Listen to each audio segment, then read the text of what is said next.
supaya nggak terjebak kan. So kasih uang 30%, ternyata nggak sampai 50% ABK, so habis tuh doi.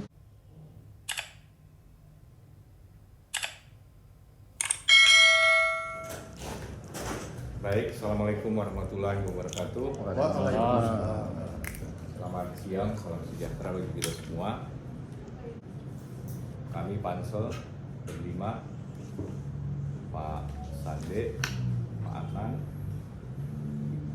Ibu Magdalena, Pak Usman, dan saya sendiri. Tentunya tentu ini wawancara ini lebih ke diskusi saja, Pak.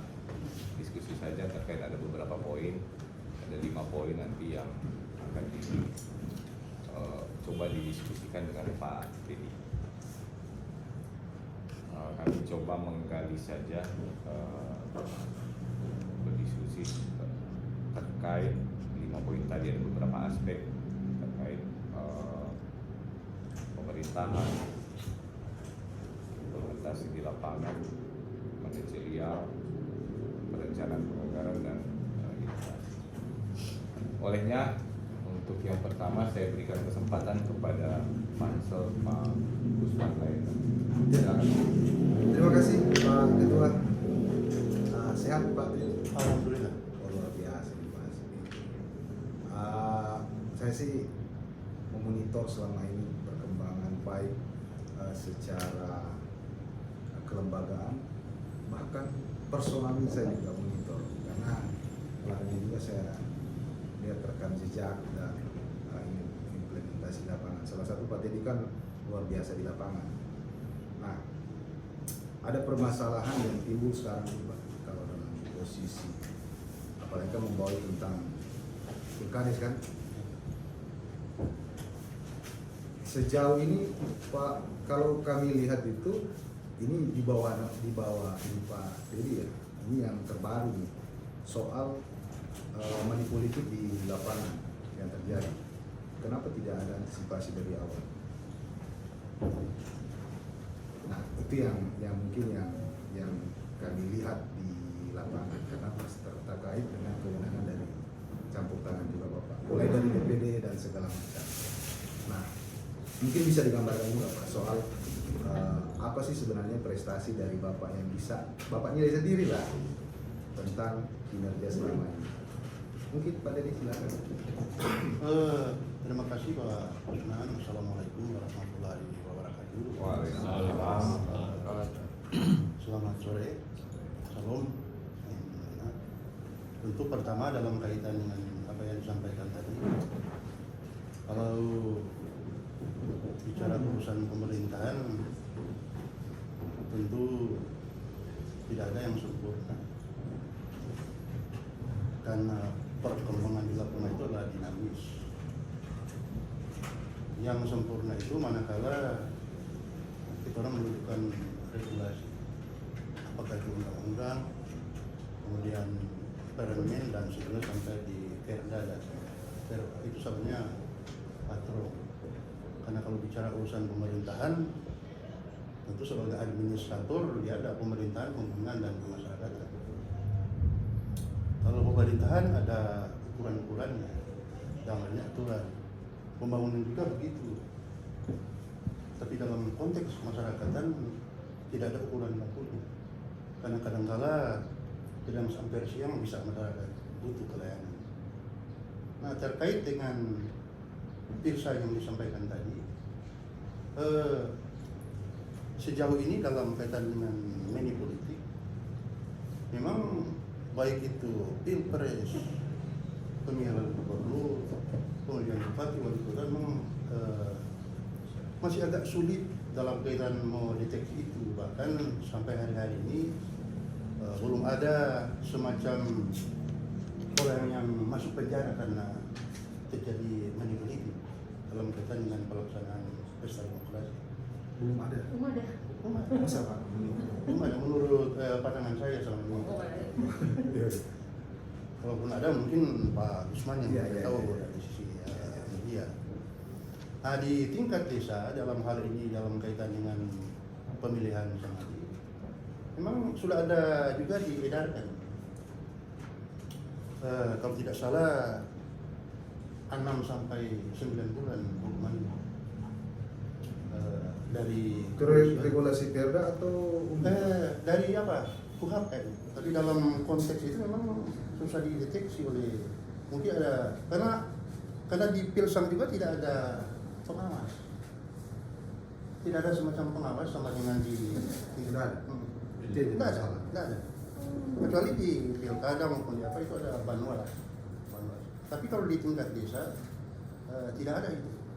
Sehingga perlu melibatkan personil misalnya dari kepolisian dalam sama-sama meningkatkan itu. Pak, kalau misalnya memang diketahui bahwa itu tidak ada aturan, tidak ada lembaga sendiri yang mengatur tentang money politik. Hari ini saya tadi malam itu juga sangat luar biasa itu, artinya saya prihatin dengan kondisi di Bapak. Kenapa tidak ada antisipasi dari awal? Bapak kan sudah tahu misalnya, apalagi kan bisa menyampaikan ke wali kota, dibuat misalnya semacam deklarasi atau seperti apa dengan sanadi atau komitmen seperti apa. Artinya kan ini memang tidak ada panwas, tapi di lapangan itu berkeliaran, akhirnya nanti akan melahirkan sanadi yang konsumtifnya mau mengembalikan ini 100.000 sampai 300.000 loh. Ini bahkan ini. Nah, itu mungkin sekedar ini apa Mas yang jadi hal yang terbaru sih, yang update yang saya coba sempat ini. Nah, mudah-mudahan ini bagian juga dari wilayah domainnya Pak Teddy, selain dari saya ikuti rekam jejaknya juga dari BOM, dari dinas dinas apalagi kan sempat jadi camat apa segala macam kan Pak. Oke, mungkin hanya sekedar itu Pak Teddy, terima kasih. Terima kasih Pak Usman. Selanjutnya Pak Sadik. Baik, Assalamualaikum warahmatullahi wabarakatuh. Waalaikumsalam.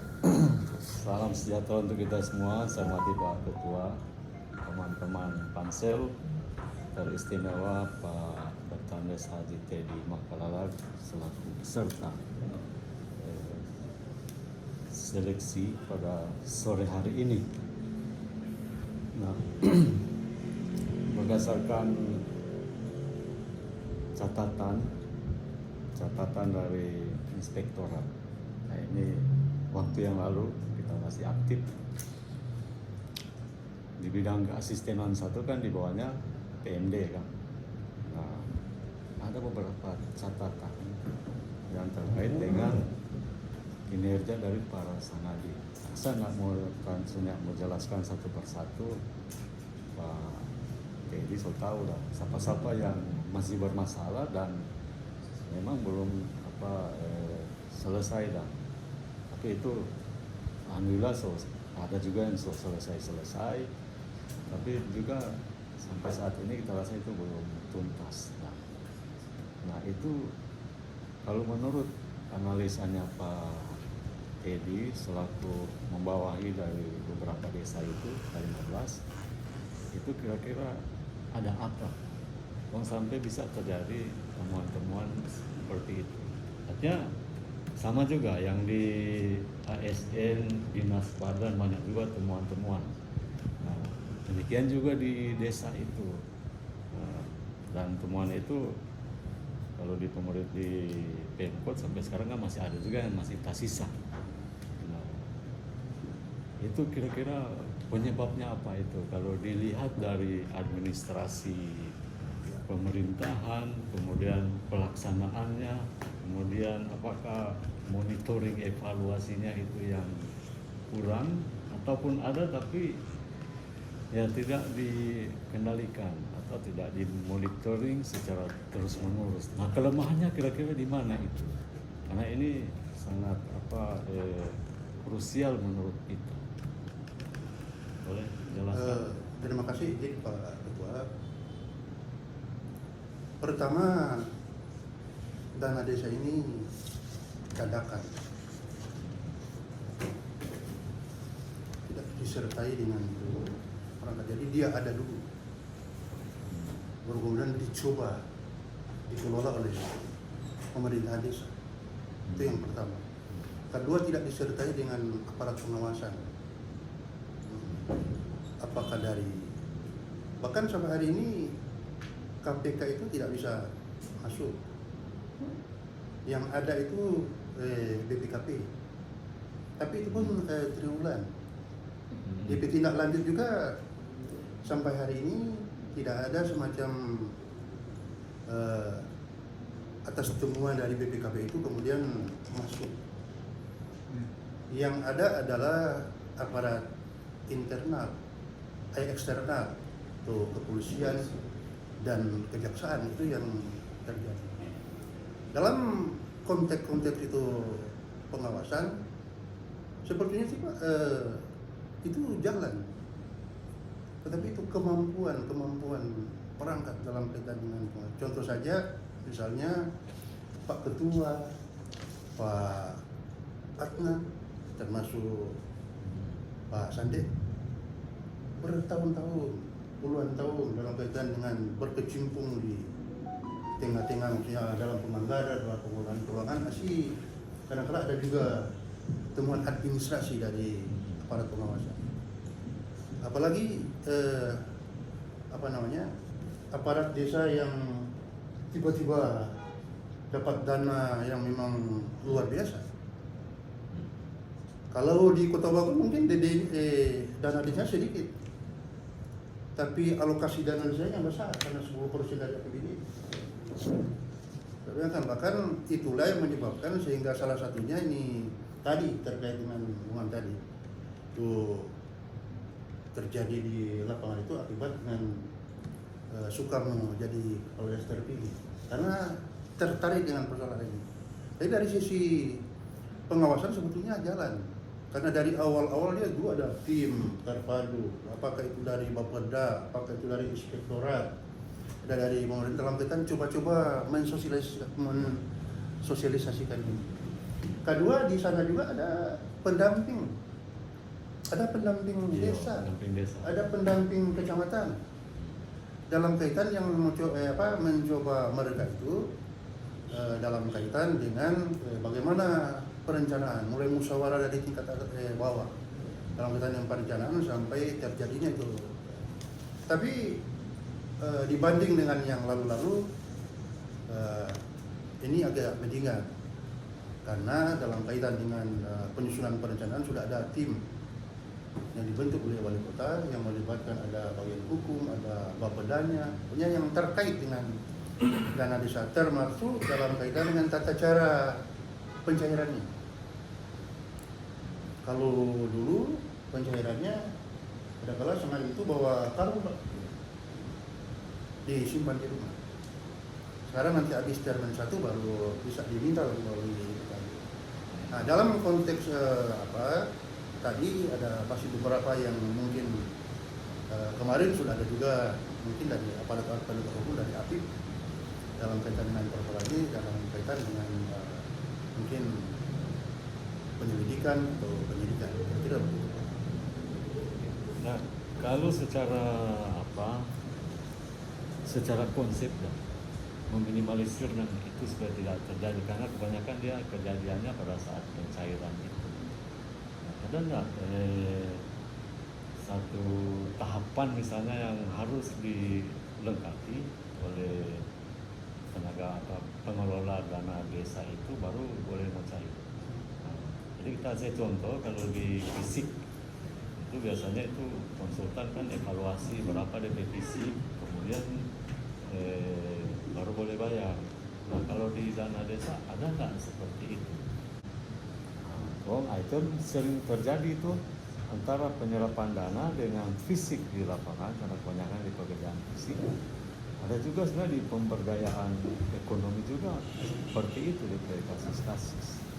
Nah, saya kira itu perlu ada konsep kan, ya mau bilang semacam persyaratan administrasi, ya memang birokrasinya jadi panjang karena ini kan uang masyarakat tuh, yang bisa dibuat supaya itu boleh tereliminir kan.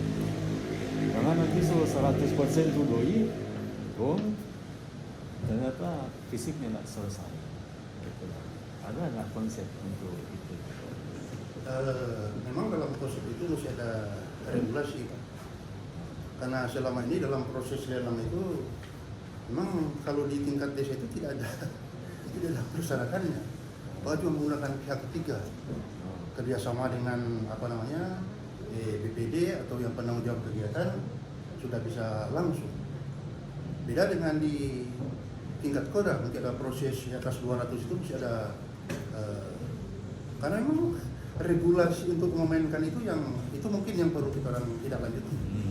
Kalau saya itu persiapan ke depan, karena ini pihak ketiga ini kadang-kadang soalnya tidak semua tahuan itu sangat dan seterusnya, karena memang bukan pembiaran, memang diberikan sedemikian rupa supaya dana ini bisa berputar di tengah-tengah masyarakat. Sekalipun di sisi lain bertentangan dengan ketentuan, karena dalam kaitan dengan pengelolaan ini keuangan negara. Nah, jadi konsep-konsep itu mungkin lebih ditiadakan dengan regulasi yang mengatur itu. Misalnya dalam kaitan dengan lelang tadi masih ada regulasinya. Yang ke depan harus berdasarkan dengan Siapa yang Nah, itu yang kita ya. harapkan. Jadi apakah masih bertahan di asisten 1 atau mau pindah di mana, misalnya di PMD, mesti backing itu supaya meminimalisir saudara-saudara kita yang terjebak di masalah pencairan dana desa. Saya kira cukup, Pak. Baik, terima kasih Pak Sande. Selanjutnya Ibu Magdalena. Baik, selamat sore. Sore. Sudah lama tidak ketemu Pak Dedi. Ya. Bapak sehat? Alhamdulillah.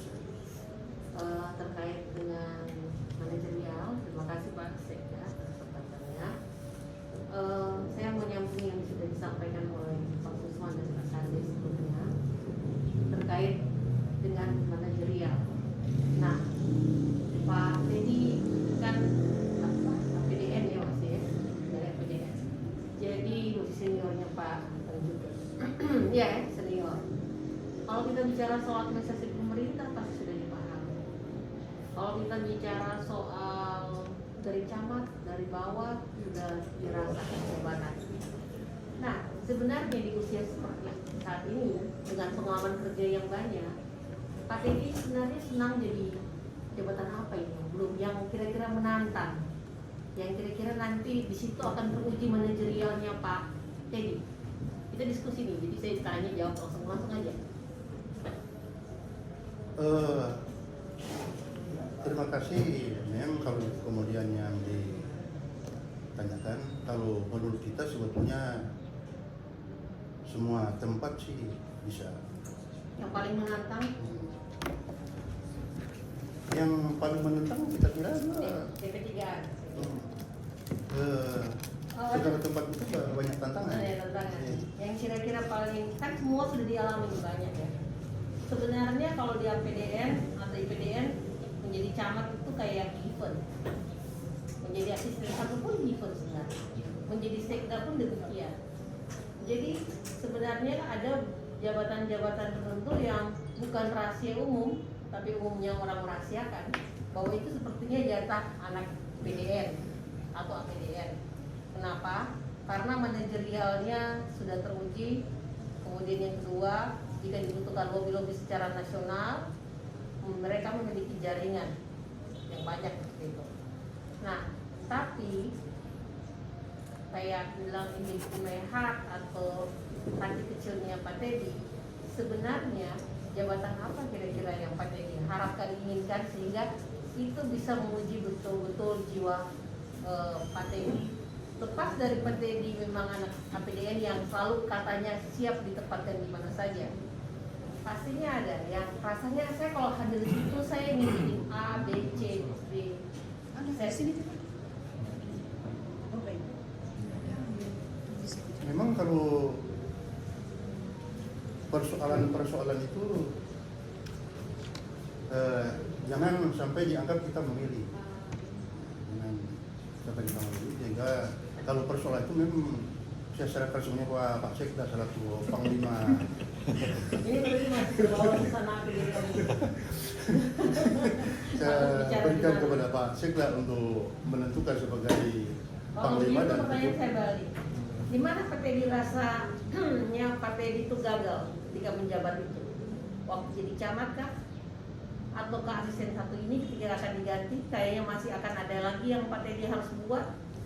Dimana kayaknya yang Pak Teddy rasa Pak Teddy belum maksimal, optimal bahkan ketika menjadi pemimpin di tempat tersebut.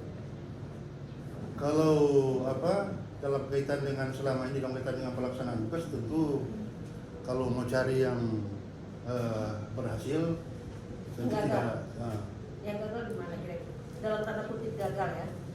Yang gagal juga mungkin dari sisi penilaian periode agak susah juga. Mungkin orang lain yang Menurut Pak Teddy? Kalau Kayak Pak Teddy paham bahwa organisasi yang sehat adalah yang berdinamika. Jadi ketika ada dinamika, ada kritis, itu yang kita coba selalu bangun di Kota Mobagu ini. Ketika ada kritik, saran, kita biasa dengan hal tersebut, gitu kan?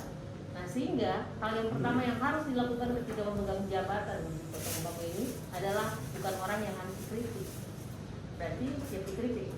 Nah, ketika dia siap dikritik, berarti dia harus mengkritik dirinya dulu sendiri, mampu mengkritik dirinya sendiri. Maka saya bisa melihat bahwa Bapak sudah bisa menunjukkan bukti-bukti secara manajerial. Karena pemimpin yang baik adalah dia tahu kekurangan dan kelebihannya.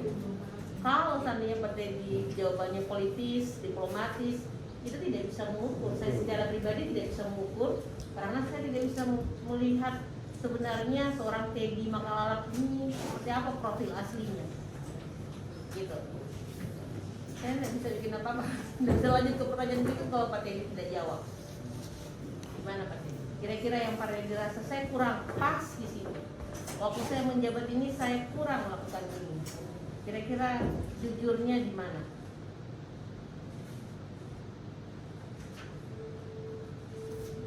memang itu yang agak sulit dan itu. Oke, baik. Saya tentunya tidak, tapi saya kasih gambaran bahwa sebenarnya di jabatan manapun kita seharusnya kita juga bisa mengkritis diri kita sendiri, sehingga kita tahu kita kurangnya di mana. Nah, berbeda tentu dengan jabatan-jabatan lain seperti pemerintahan seperti itu, sehingga tidak melakukan saya di tempat dan di mana saja saya senang, ibu senang, mungkin bapak senang atau siapa semua senang. Sebenarnya akan lebih baik jika kita bisa jujur untuk menyampaikan sebenarnya mungkin dalam bentuk program saya kalau ditempatkan di sini kurangnya. Apakah sudah menjadi asisten satu yang baik? Oh, itu menurut pendapat orang, saya baik-baik saja. Harusnya bisa menguji analisis SWOT diri sendiri, sehingga bisa menguji apakah saya dengan jabatan ini efisien dan efektif. Karena ada the right man in the right job. Oke, kira-kira kalau saya tanya itu the right man in the right job, kira-kira apa pikirannya Pak Teddy? Tentu kalau kontrak men Orang ditempatkan pada tempat yang tepat. tidak apa. Menurut Pak Teddy bagaimana? Kalau banyak itu memang karena keberhasilan organisasi juga akan disesuaikan dengan apa maksudnya, sesuai mungkin pengalamannya sebagai pendidikannya. Jika dia organisasi juga itu secara Berarti menurut Pak Teddy semua penempatan di Kota Mobagu ini sudah sesuai kompetensi. tidak juga. Tidak juga.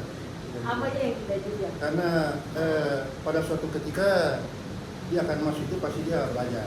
Oke, yang terakhir.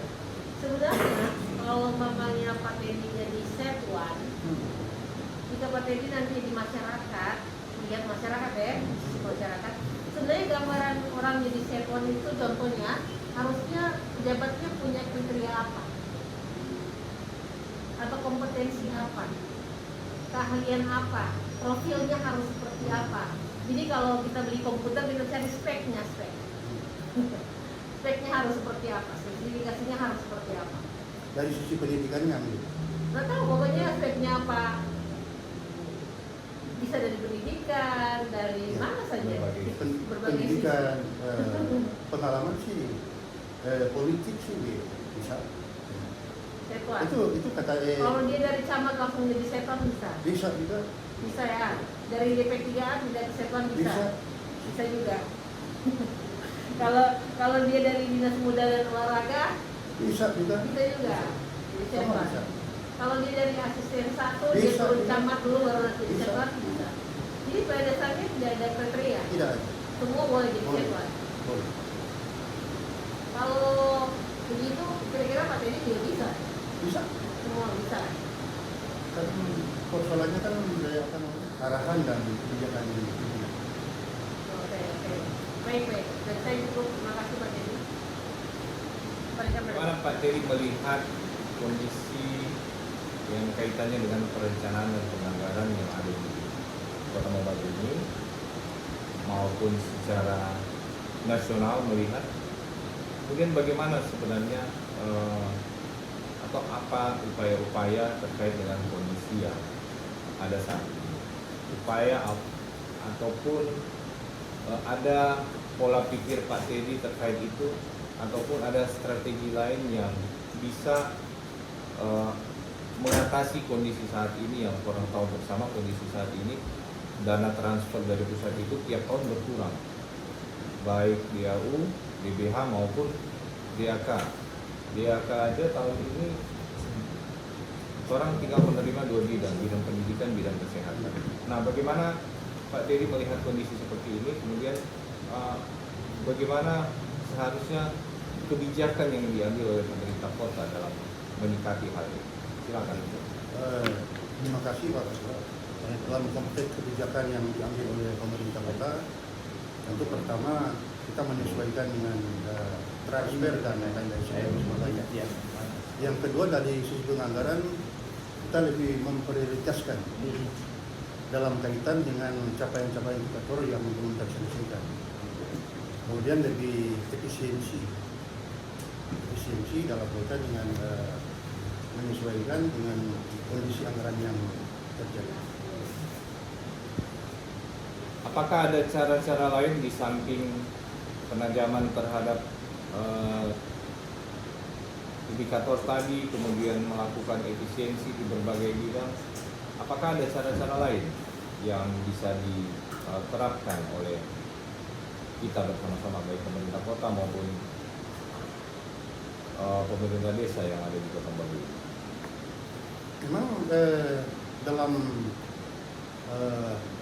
konteks ini di samping efisiensi tentu perlu juga regulasi-regulasi yang akan membawa itu supaya dalam kaitan dengan persoalan penganggaran sebentar tidak keluar dari koridor-koridor itu.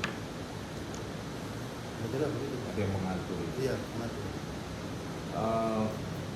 Sebenarnya orang bisa memanfaatkan sumber-sumber pendanaan lain. Bagaimana mengoptimalkan sumber pembiayaan lain, baik dari pusat melalui APBN atau PP. Ada strategi-strategi untuk kita bisa mendapatkan itu. Kemudian bagaimana kita mengintegrasikan program,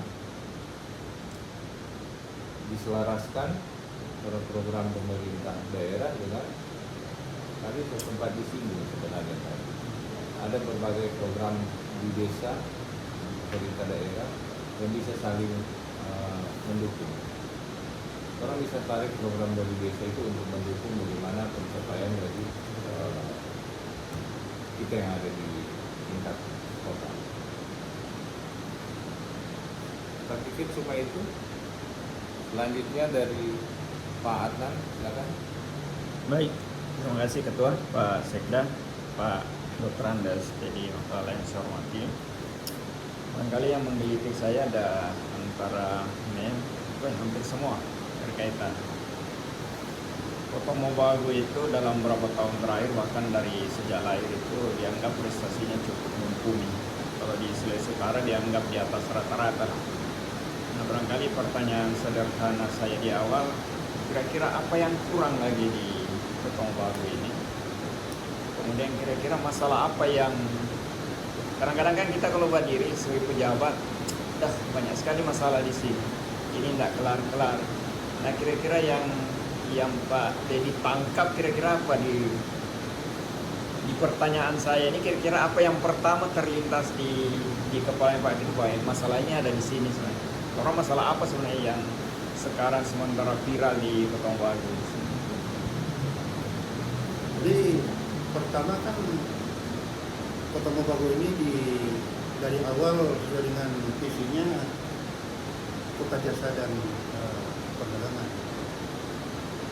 Persoalan kemudian yang barangkali yang mendukung bagaimana itu kota jasa dan perdagangan itu yang bukannya belum terlalu belum bagus, tetapi mungkin masih itu yang perlu kita lakukan supaya dalam kaitan dengan peningkatan sumber daya ekonomi dan lain-lain sebagainya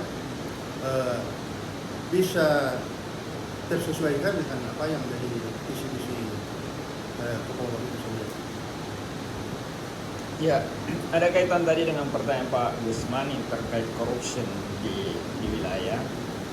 Ada orang bijak bilang bahwa kalau mau lihat tingkat korupsi di suatu negara itu, lihatlah regulasinya. Semakin banyak regulasi, aturan yang dibuat berarti memang tingkat korupsi di negara itu tersebut. Barangkali kita turun ke desa tadi. Di desa juga itu luar biasa berjubel itu regulasi. Nah, Pak Teddy pernah di PMD, pernah di camat, tentu tahu persoalan. Nah, kira-kira seandainya dipercayakan kembali untuk menangani apakah dalam posisi sebagai asisten kembali atau di P3A karena ada kaitan dengan di desa semua. Nah, kira-kira sebenarnya apa yang mau diselesaikan di desa itu? Karena kalau kita mengharap regulasi, maka capek, tidak akan pernah selesai kalau regulasi. Kalau SDM-nya, ya mungkin juga SDM-nya kurang. Mungkin ada kaitan dengan inovasi, ini maksud saya. Apa-apa kira-kira terobosan di situ, di inovasi itu yang bisa diberikan. Karena kalau mau bilang inovasi, memang cukup banyak inovasi. Nah, kira-kira apa yang kurang kira-kira inovasi orang ini? Apa yang bisa menyelesaikan di situ? Seperti itu dari sisi regulasi semakin bagus. Muncul pertanyaan, kemudian siapa bekerja di bawah itu? Maka akan kembali kepada pertama sumber daya manusianya. Sumber daya manusianya, baru kedua mungkin perilaku yang bersangkutan dalam kaitan dengan pengelolaan keuangan hal-hal yang demikian itu. Kira-kira kalau menjadi dituntut untuk menyelesaikan persoalan itu, ada tak konsep inovasi kira-kira di bayangan? Kalau saya di situ, saya akan buat ini yang kita mau ubah ini. Yang pertama yang dituntut itu kembali kita tadi, yang pertama regulasi semakin kita perkuat. Kedua, manusianya memang kita genjot karena kita tahu bersama bahwa di desa itu kita bersama bahwa sejauh mana itu DP kemampuan melalui mungkin pendidikan dan pelatihan dan seterusnya. Kira-kira begitu. Ya, barangkali terakhir kan ini bagi saya ini menarik sekali. Sebagai pimpinan makanya tadi agak berat menjawab pertanyaan yang lain itu, luar biasa yang pertanyaan itu. Jadi itu pertanyaan itu. Kalau orang jadi kepala dinas atau kepala itu kan tugas satu utama orang melindungi pimpinan itu men.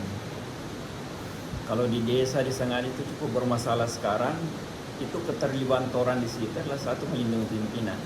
Tapi di saat yang sama ini pemerintah desa lagi euforianya merasa punya hak kewenangan yang super, tidak mau diatur. Nah, barangkali posisi kita di situ adalah bagaimana melindungi pimpinan satu sisi, yang kedua bagaimana euforia ini di dalam bentuk positif menghasilkan. Dan sama Pak Sekda bilang bahwa kita sekarang krisis. Nah, desa ini kira-kira ada enggak inovasi lain sehingga desa ini tidak terlalu mengharap lagi pemerintah dananya, tapi mampu menghasilkan sumber-sumbernya di sana itu. Kalau pendidikan, saya pikir pendidikan S3, S4 ini masuk penjara semua, justru yang pendidikan ini masuk ini. Nah, mindset ini barangkali itu yang terakhir, inovasi diperjelas. Kira-kira ada tak inovasi yang bayangan ini, konsep ini, walaupun tidak nyelimet, minimal tatarannya begini kira-kira. Jadi kalau inovasi mungkin kalau menurut kita terkait dengan tadi ketergantungan antara Pemkot maupun juga pemerintah desa itu, mungkin bagaimana dia bisa menunjuk dalam kaitan dengan salah satu pendapatan yang ada di desa. Karena selama ini dalam kaitan dengan sumber-sumber pendapatan yang dapat membiayai pembangunan yang ada di desa ini, dia hanya berharap di yang tadi di dua itu, DD dan alokasi dana desa. Sementara di sisi lain dalam kaitan dengan itu PADES itu sangat minim sekali dalam kaitan dengan untuk badan usaha desa dan seterusnya. Baik, sedikit cukup Pak Sek. Baik, terima kasih Pak Adnan, terima kasih juga bagi Bapak Ibu Pansel yang sudah melakukan wawancara